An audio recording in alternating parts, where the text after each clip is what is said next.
Suman TV ప్రేక్షకులకు శ్రీరామనవమి శుభాకాంక్షలు.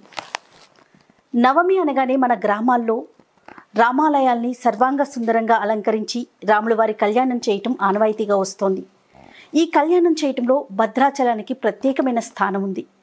భద్రాచలంలో సీతారాముల కళ్యాణాన్ని అంగరంగ వైభవంగా నిర్వహిస్తారు. మన తెలుగు రాష్ట్రాల నుంచే కాకుండా పొరుగున ఉన్న ఇతర రాష్ట్రాల నుంచి కూడా ప్రజలు తండోపతండాలుగా తరలి వస్తుంటారు. చలువ పందిళ్లు వేసి సీతారాముల కళ్యాణాన్ని కన్నుల పండువగా నిర్వహిస్తుంటారు. రాష్ట్ర ప్రభుత్వం ముత్యాల తలంబ్రాల్ని, పట్టు వస్త్రాల్ని స్వామివారికి సమర్పించడం సంప్రదాయంగా వస్తోంది. అయితే ఈ కళ్యాణం అనంతరం పానకం, వడపప్పు ప్రసాదంగా సమర్పిస్తారు.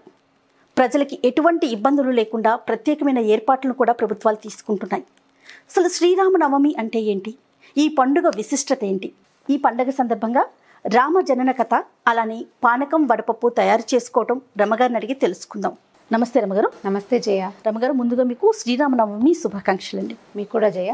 సుమన్ టీవీ ప్రేక్షకులందరికీ కూడా శ్రీరామనవమి శుభాకాంక్షలు. రమగారు, ఇంతకుముందు నేను చెప్పినట్లుగా నవమి అనగానే మన ప్రతి గ్రామంలో కూడా రామాలయానికి సర్వాంగ సుందరంగా అలంకరించి రాముల వారి కళ్యాణం చేయటం, అనంతరం తరువాత పానకం, వడపప్పు ప్రసాదంగా ఇవ్వటం ఆనవాయితీగా వస్తుంది. సో అసలు నవమి యొక్క ప్రాముఖ్యత ఒకసారి మాట్లాడుకుందామండి మనం. నవమి యొక్క ప్రాముఖ్యత అంటే, నవమి అంటే శ్రీ రాముల వారి పుట్టినరోజు. మనం ఆ రోజు కళ్యాణం కూడా చేసుకుంటాం, కానీ నిజానికి రాముల వారి ఆయన పుట్టిందే చైత్రశుద్ధ నవమి నాడు పునర్వసు నక్షత్రంలో జన్మించారట. అయితే భద్రాచలంలో కావచ్చు, అంతకు ముందు కూడా ఈ సాంప్రదాయం భద్రాచలం ఆలయం నుంచే మొదలైందని అనిపిస్తుంది. నీకు తెలుసో లేదో జయ, మా చిన్నప్పుడు రేడియోలో ప్రోగ్రామ్ వస్తుండేది. శ్రీరామనవమి అనగానే ఇక రేడియో ఆన్ చేసి పెట్టుకుని కూర్చునేవాళ్ళం. పెద్దవాళ్ళు, చిన్నవాళ్ళు అందరూ. ఈ కళ్యాణానికి వెనకాల కామెంటరీ వచ్చేది. మంచి మంచి శ్లోకాలు, రామాయణ శ్లోకాలని వాటిని ఉదహరిస్తూ కళ్యాణం ఎలా జరుగుతోంది, రాముల వారిని, సీతాదేవిని చూడమని చెప్పడం, అట్లా చక్కగా ఉండేది కామెంటరీ. ఇప్పుడు కూడా ఉన్నట్టుంది. ఇప్పుడు తిరుమల తిరుపతి దేవస్థానం వారు ఇప్పుడు శాటిలైట్స్ వచ్చేసినాయి కదా రమ్మగారు, అంటే రేడియోలో వస్తుందేమో బహుశా, టీవీల్లో కూడా ఎక్కువగా అంటే ఇప్పుడు చూసేసే అవకాశం వచ్చింది కదా. ఇది వరకు వినేవాళ్ళని చిన్నప్పుడు, ఇప్పుడు చూసే అవకాశం వచ్చింది కదా. అయితే రాముల వారి జనన వృత్తాంతమే నిజానికి ఇప్పుడు చెప్పుకోవాలి.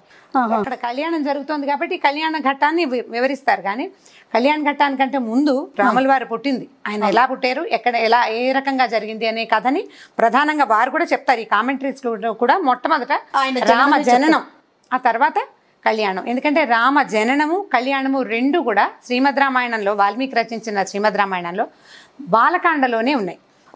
బాలకాండ మొదలు రాముల వారి జననం, బాలకాండ చివరి భాగంలో సీతారామ కళ్యాణం, కళ్యాణం తర్వాత పరశురామ గర్భభంగం కూడా మనకి కథ కనపడుతుంది. ఓకే, అయితే మనం పానకం, వడపప్పు ప్రయత్నం చేసి చూద్దాం. దానికోసం అది చేస్తూ నీకు రామాయణం సంగతి అంటే తేలిగ్గా రాముల వారి కథ చెప్పుకుందాం. మీరు చెయ్యి తిప్పటంలో సిద్ధహస్తులు ప్రయత్నం అనకూడదు, అది చేసి ప్రసాదం మా అందరికి ఇచ్చేసేయాలి. పోనీ పనండి.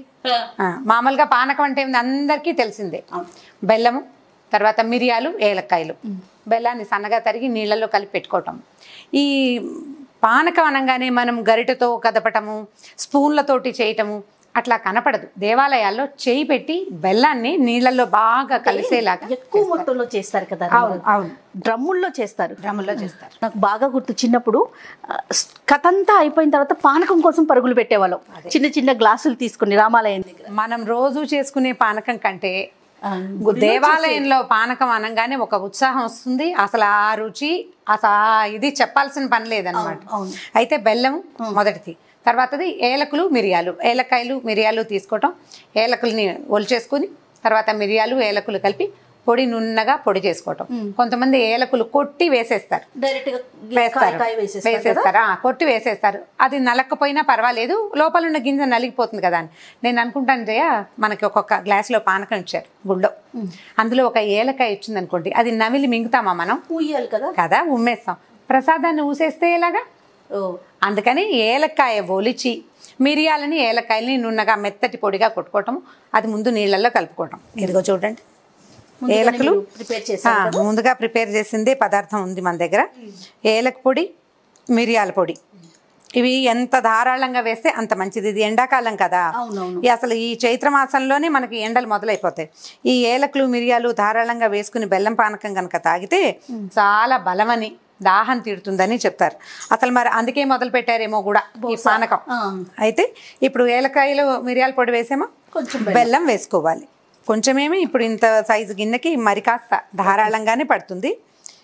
ఇది వేసిన తర్వాత అలాగా ఇందులోకి చేయి పెట్టి, ఏమీ అనుమానం పడక్కర్లేదు చేయి పెడితే పాడైపోతుందని అలా అనుకోక్కర్లేదు. ఎవరు పానకం చేస్తున్నారో వాళ్ళు చేతులకి క్రీములు అవి రాసుకోకుండా కొంచెం శుభ్రమైన చేతితోటి కనుక చేస్తే పానకానికి ఒక ముదురు రంగు వస్తుంది. లేకపోతే బెల్లం మనం ఇప్పుడు మిరియాలు ఏలకాయలు పొడి చేసినట్టుగా మెత్తటి పొడి చేయలేకపోతాం, కొంత బరకు ఉండిపోతుంది కదా. ఆ రద్దుండి పై పానకం చప్పగాను అడుగు పానకం తీయగాను ఉంటుంది. అలా కాకుండా ఈవెన్గా ఉండాలంటే మనం కలుపుకోవటమే మంచి పద్ధతి. అయితే నిజంగా అంటే రమ్మగారు, రాముల వారి కళ్యాణం అప్పుడు అసలు నిజంగా జరిగినప్పుడు ఇలా చేశారు అని ఏమైనా ఇతివృత్తం ఉందండి? అలా లేదు. నిజానికి నవమి నాడు రాముల వారి కళ్యాణం జరగలేదు చేయ. రామాయణం ప్రకారం ఒక కథకి ప్రూఫ్ ఎక్కడి నుంచి తీస్తాం? మూల కథ నుంచి కదా మనకి ప్రూఫ్ ఉండేది. మధ్యలో కథలు రకరకాల ప్రక్షిప్తాలంటే రకరకాల కథలు, మనం పిట్ట కథలు అంటే మధ్యలో వచ్చిన కథల్ని పెట్టుకుంటూ ఉంటాం. కానీ మూల కథలో రాముల వారి కళ్యాణం పునర్వసు నక్షత్రం నాడు అంటే నవమి నాడు జరగల. చైత్రశుద్ధ నవమి నాడు రాముల వారు జననం జరిగింది. అయితే ఇప్పుడు మనం దశరథుల వారి దగ్గర నుంచి చెప్దాం చూడండి కథ. దీనికి ముందు జయవిజయులు, విష్ణుమూర్తి తాలూకు ద్వారపాలకులైన జయవిజయులు ఒక శాపాన్ని పొంది 3 జన్మలు రాక్షస జన్మలు ఎత్తారని. మొదటిది, ఈ రాక్షస జన్మలు ఎత్తిన వాళ్ళని మళ్ళీ తన దరి చేర్చుకోవటం కోసమే విష్ణువు భూలోకంలో జన్మించాడని మనకి పురాణ కథ. అలాగే జరిగింది. అయితే ఇట్లా మొదట దీనికి ముందు ఏం చేశారు? నృసింహావతారం ఎత్తి హిరణ్యాక్ష హిరణ్యకశిపుల్ని తనలో కలిపేసుకున్నారు స్వామి. తర్వాత జననం శ్రీరాముల వారిగా పుట్టి రావణ కుంభకర్ణులిద్దరిని తనలో కలుపుకున్నారు. అంటే తనకు కావాల్సిన చోటికి తీసుకెళ్ళిపోయారు.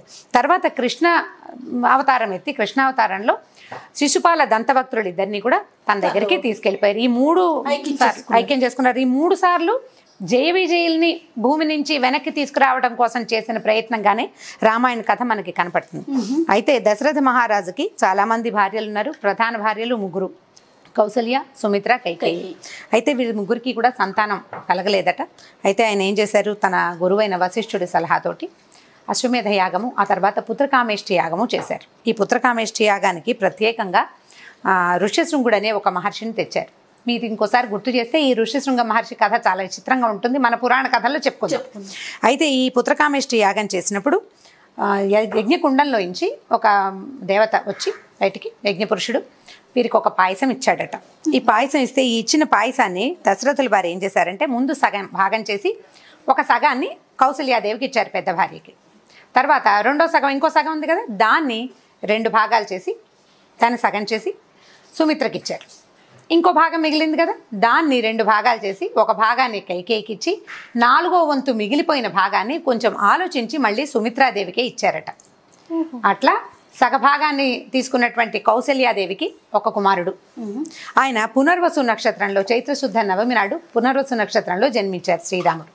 తర్వాత రెండో సగభాగంలోంచి సగభాగాన్ని తీసుకున్నటువంటి కైకేయికి, అంటే మిగిలిన చిన్న భాగాన్ని తీసుకున్నటువంటి కైకేయికి పుష్యమి నక్షత్రంలో భరతుల వారు.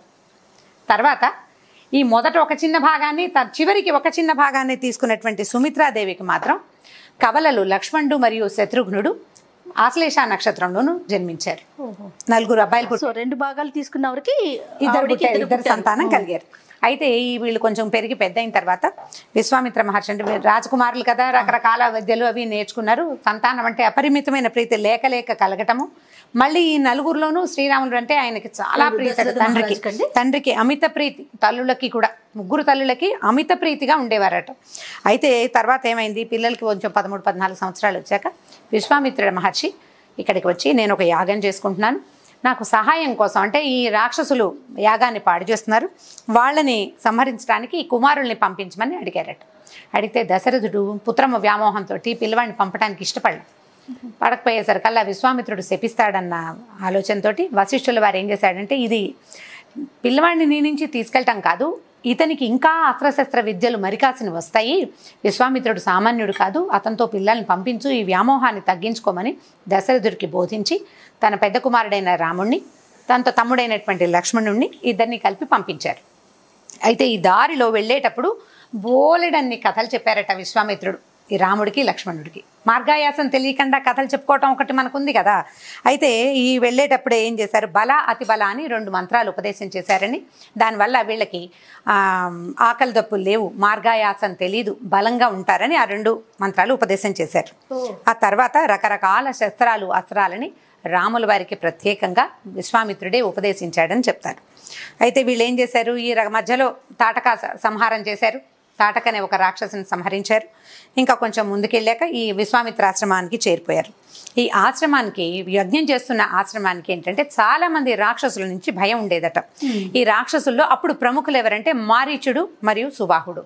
వీళ్ళల్లో మారీచుడు రాముడు సంహరించిన తాటక తాలూకు కొడుకు. ఈ సుబాహుడితో కలిసి అతను యజ్ఞం ధ్వంసం చేయటమే అతని ఉద్దేశం అనమాట. అయితే అప్పుడు రాముడు ఏం చేశాడంటే, ఈ రాముడు లక్ష్మణుడు ఇద్దరు కలిసి యజ్ఞానికి కాపలా కాసి ఆ కాపలా టైంలోనే ఈ మారీచు సుబాహులు రక్తం గుమ్మరించేవారట యజ్ఞకుండల్లో. వాళ్ళని మానవాస్త్రంతో ఒకరిని సంహరించారు, సుబాహుడిని సంహరించారు. వాయవ్యాస్త్రంతో మన ఈ మారీచుడిని 100 ఆమడల దూరంలో సముద్ర తీరంలో పడిపోయేలాగా కొట్టారు. తర్వాత మిగిలిన రాక్షసులందరినీ సంహరించారు. అస్త్రాలు అటు ఇటుగా ఉన్న ఈ జరిగిన కథ ఇదే. అయితే ఈ మారీచుడు తప్పించుకున్నాడు. వాళ్ళ ఆ రోజు తప్పించుకున్న మారీచుడు మళ్ళీ సీతారాములు అడవికి వెళ్ళినప్పుడు సీతాదేవిని రాముల వారి నుంచి సెపరేట్ చేయడానికి రావణాసురుడు పన్నిన మాయోపాయంలో భాగస్వామిగా ఉన్నాడు. అతనే బంగారు జింకగా మారాడు. ఆ బంగారు లేడీ అవతారం వేషం వేసింది ఎవరంటే ఇప్పుడు తప్పించుకున్న మారీచుడే.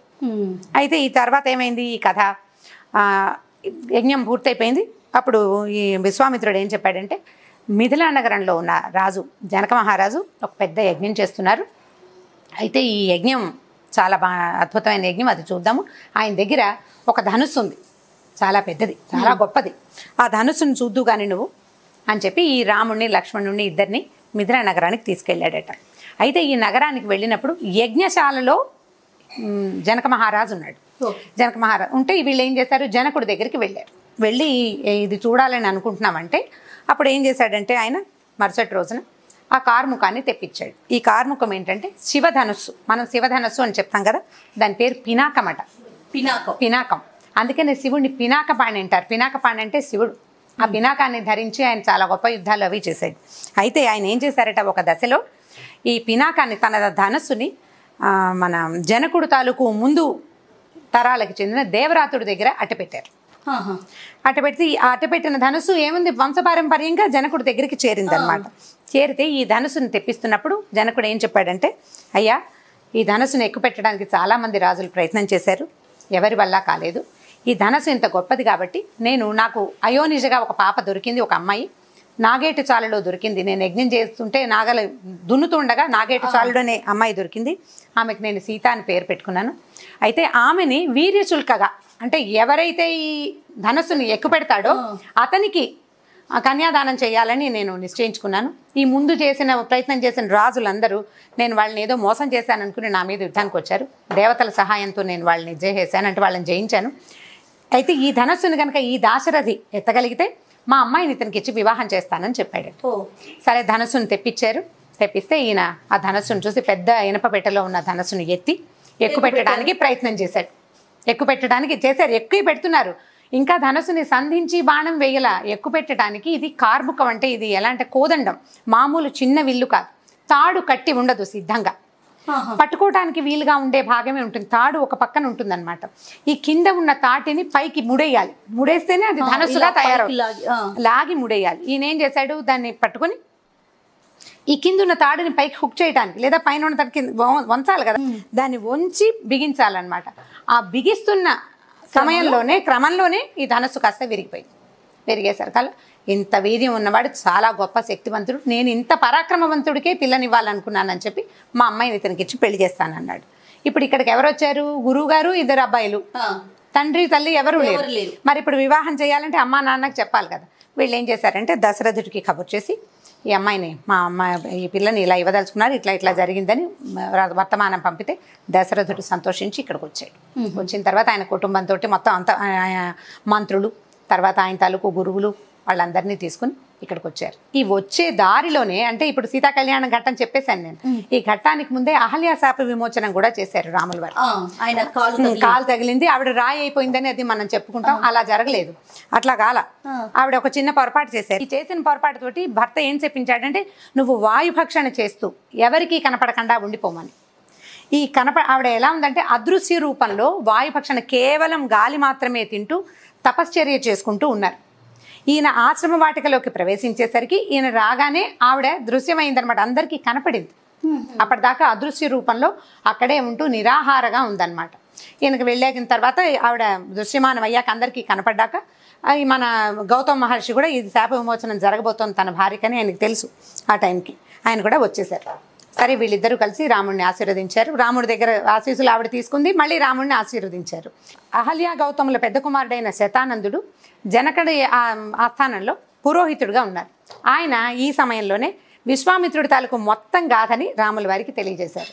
ఈ రకంగా బాలకాండలో బోలెడన్ని కథలు ఉంటాయి. మనం వీలు వెంబడి ఒక్కొక్క కథ చెప్పుకుందాం. తప్పకుండా. అయితే ఇప్పుడు ఏం జరిగింది, దశరథుడు వచ్చాడు.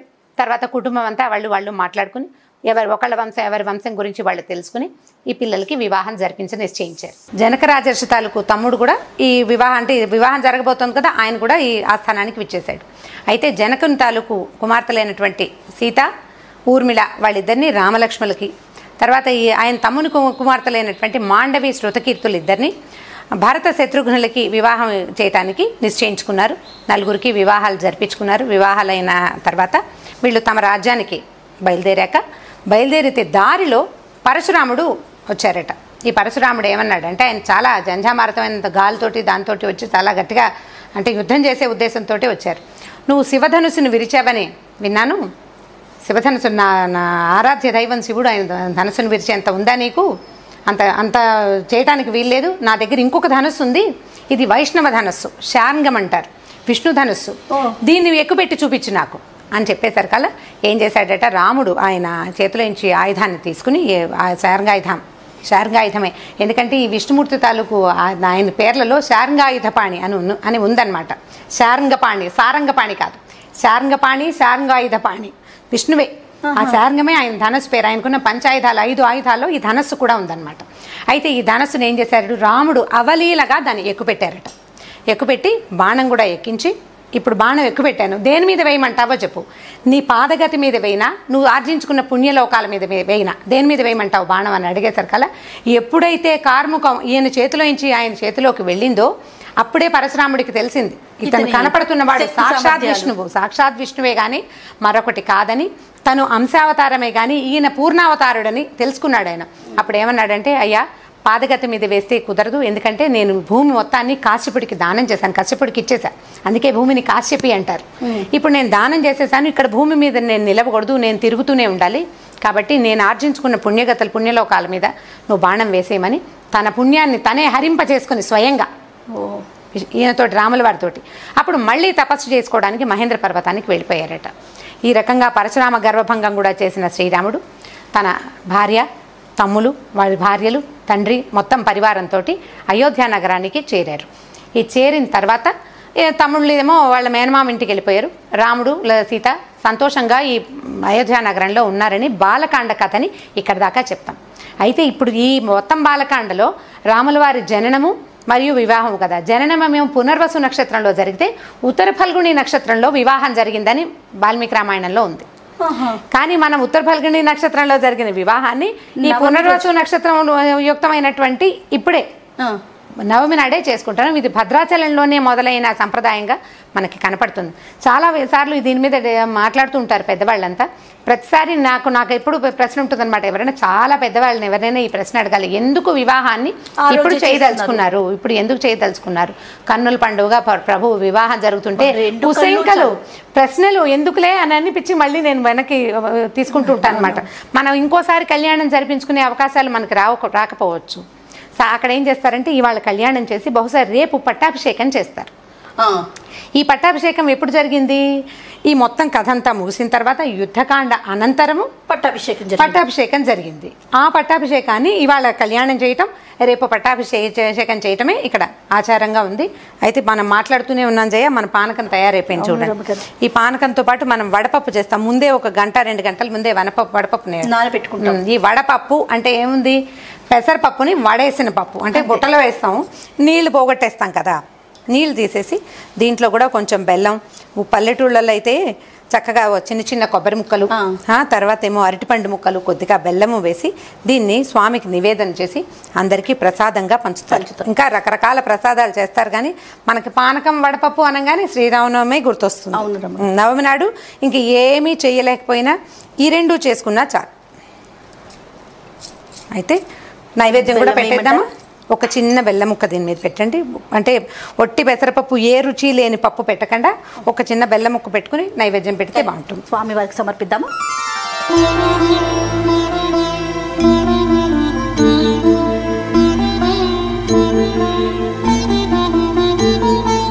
సుగ్రీవమిత్రం పరమం పవిత్రం సీతాకళత్రం నవమేఘగాత్రం కారుణ్యపాత్రం శతపత్రనేత్రం శ్రీరామచంద్రం సతతం నమామి. సంసారతారం నిగమప్రచారం ధరావతారం ऋतभूमिभारं सनिर्विकारं सुखसिन्धुसारं श्रीरामचन्द्रं सततं नमामि. लक्ष्मीनिवासं जगतां निवासं देवीवासं शरदिन्दुहासं लङ्कानिवासं भुवने प्रचारं श्रीरामचन्द्रं सततं नमामि.